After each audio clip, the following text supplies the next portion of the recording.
çökel olacağız. Doğrudan Ha. yaxşı yiyeceksin.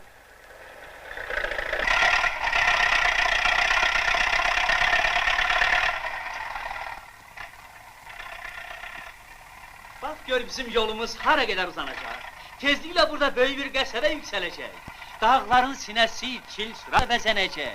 Bak orada mis, demir, birçok metal mədənlər işe salınacak. Sen böyüyəndən sonra biz başladığımız bak bu yolu o görünen uca dağların zirvesine kadar çekip aparacaksan oğlum.